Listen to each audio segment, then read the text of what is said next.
Friends, welcome back to foods of fitness. આજે આપણે બનાવીશું ભયંકર ગરમીમાં શરીરને સ્વાદની સાથે ઠંડક આપે એવું નવું શરબત. તો આ શરબત એકદમ ઝટપટ બની જાય એના માટે આપણે એક શરબત પ્રીમિક્સ બનાવીશું, જેને તમે એકવાર બનાવી મહિનાઓ સુધી સાચવી પણ શકો છો અને જ્યારે પણ ઠંડુ ઠંડુ શરબત પીવાનું મન થાય ત્યારે ઝટપટ તૈયાર થઈ જાય. તો ચાલો રેસીપી શરૂ કરીએ. તો હવે સૌથી પહેલા ફક્ત 5 જ મિનિટમાં આપણે શરબતનું પ્રીમિક્સ બનાવીએ. તો શરબત પ્રીમિક્સ બનાવવા માટે અહીંયા આપણે એક મિક્સર જાર લેશું અને એમાં આપણે 1 વાટકી જેટલી ખાંડ લેશું. ખાંડની જગ્યાએ તમે સાકર કે મિશ્રી પણ વાપરી શકો છો.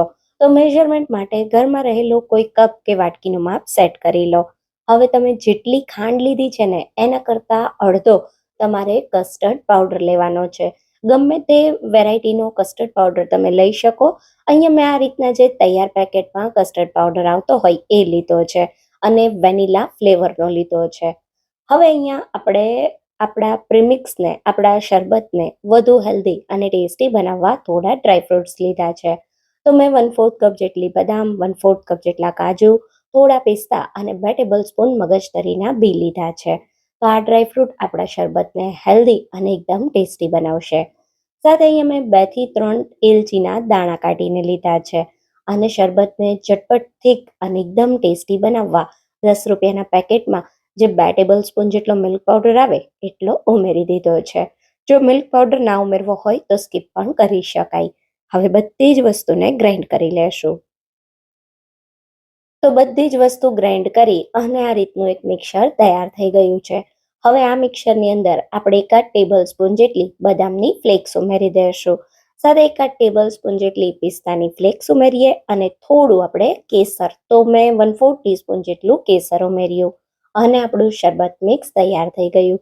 તો ફક્ત 5 જ મિનિટમાં આ શરબત મિક્સ તમારું તૈયાર થઈ જશે અને તૈયાર થયેલા આ શરબત મિક્સને તમે કોઈ પણ એરટાઇટ કન્ટેનરમાં ભરી બહાર 1 થી 1.5 મહિના સુધી અને ફ્રીઝમાં 1 વર્ષ સુધી સાચવી શકો છો.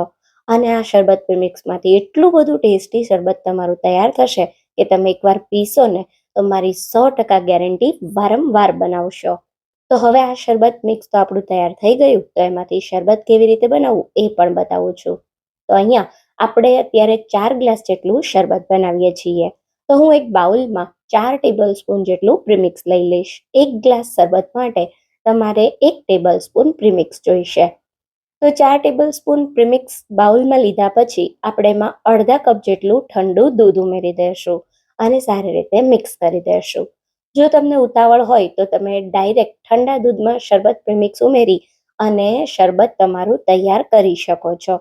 પણ હું તમને જે રીત બતાવું એનાથી શરબત વધુ ટેસ્ટી બને છે. તો અહીંયા તમે જુઓ, મેં બધું સારી રીતે મિક્સ કરી દીધું. હવે ગેસ પર આપણે એક પેન રાખી દઈશું અને એની અંદર આપણે 4 ગ્લાસ દૂધ ઉમેરી દઈશું. દૂધ ઉમેર્યા પછી આપણે દૂધમાં એક બોઇલ લાવવા દેવાનો છે. અહીંયા તમે ગમે તે વેરાયટીનું દૂધ વાપરી શકો છો. તો 2 થી 3 જ મિનિટમાં તમે જુઓ દૂધમાં સારી રીતે એક બોઇલ આવી ગયો છે. આપણું દૂધ આ રીતે સરસ એક બોઇલ આવે એવું ગરમ થાય પછી ગેસને આપણે એકદમ સ્લો કરી દેવાનો. દૂધને એકવાર મિક્સ કરી દેવાનું અને હવે આપણે જે કસ્ટર્ડ પ્રીમિક્સ સાથે જે આપણું જે શરબતનું પ્રીમિક્સ બનાવ્યું છે દૂધમાં મિક્સ કરીને એને આપણે આમાં ઉમેરી દેવાનું. તો બસ થોડું થોડું કરતા જઈ ઉમેરવાનું અને આ રીતે વિસ્કરથી મિક્સ કરતા જવાનું. તો આ રીતે 1 થી 2 મિનિટ કન્ટિન્યુ મિક્સ કરવાનું જેથી ગાંઠા ન પડે. તો આમાં મિલ્ક પાવડર હોય, આપણે કસ્ટર્ડ પાવડર ઉમેર્યો છે, તો જો એકસાથે બધું ઉમેરી દો તો ગાંઠા પડી જાય. એટલે આ રીતે મિક્સ કરી અને 2 થી 3 જ મિનિટ ધીમા ગેસ પર આપણે આ દૂધને થવા દેવાનું. 2 થી 3 જ મિનિટમાં એકદમ સરસ આપણું થીક કસ્ટર્ડ શરબત તૈયાર થઈ જશે. તો અહીંયા તમે જો એકદમ પરફેક્ટ એવું તૈયાર થઈ ગયું છે. તો હવે આ સમયે આપણે ગેસને બંધ કરી દઈશું અને આ દૂધને થોડું રૂમ ટેમ્પરેચર પર આવે ત્યાં સુધી ઠંડુ થવા દઈશું. લગભગ અહીંયા દૂધને મેં 10 મિનિટ જેવું ઠંડુ થવા દીધું અને હવે આપણે એને બાઉલમાં ટ્રાન્સફર કરી લેશું. તો તમે જોઈ શકો છો ઠંડુ થયું એટલે પહેલાં કરતાં થોડું આપણું શરબત ઘાટું થઈ ગયું. તો આ સમયે આપણામાં થોડા આઈસ ક્યુબ ઉમેરી દઈશું અને સાથે થોડી તૂટી ફૂટી ઉમેરીશું. બહુ સારો એવો ટેસ્ટ આવશે. અને જો તમે આ શરબતને વધુ હેલ્ધી બનાવવા માંગતા હોય તો તમે અહીંયા કોઈ પણ મીઠા પાકા ફ્રૂટ્સ ઉમેરી શકો છો, જેમ કે દાડમ, ચીકુ, કેળું, સફરજન, જેમ આપણે ફ્રૂટ સલાડમાં ઉમેરતા હોઈએ ને, બિલકુલ એ જ રીતે. તો અત્યારે મેં ફક્ત તૂટી ફૂટી અને બદામ પિસ્તાની ફ્લેક્સ ઉમેરેલી છે. અને હવે તમે જુઓ, આપણું ઠંડુ ઠંડુ કસ્ટર્ડ શરબત તૈયાર થઈ ગયું.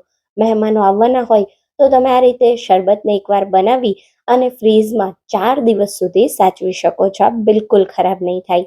અને અહીંયા તમે જો કેટલું સરસ દેખાય છે, જોતાં જ પીવાનું મન થઈ ગયું ને, તો ચોક્કસથી તમે આ રેસીપીને ટ્રાય કરજો. તો હવે બસ ઠંડા ઠંડા આ શરબતને સર્વિંગ ગ્લાસમાં કાઢી લેશું.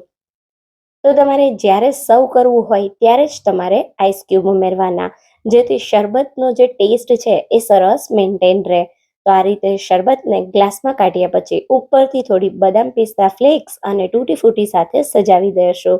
તૈયાર છે આપણું ઠંડુ ઠંડુ મસ્ત મજાનું કસ્ટર્ડ શરબત. એકવાર બનાવજો, મજા પડી જશે. અને મને કહેજો કે તમને આ રેસીપી કેવી લાગી. જો મારી રેસીપી તમને ગમી હોય તો રેસીપીને લાઈક કરજો અને વધારેમાં વધારે શેર કરજો. તો ફરી મળીએ એક નવા વિડીયો સાથે. ત્યાં સુધી થેન્ક્સ ફોર વોચિંગ.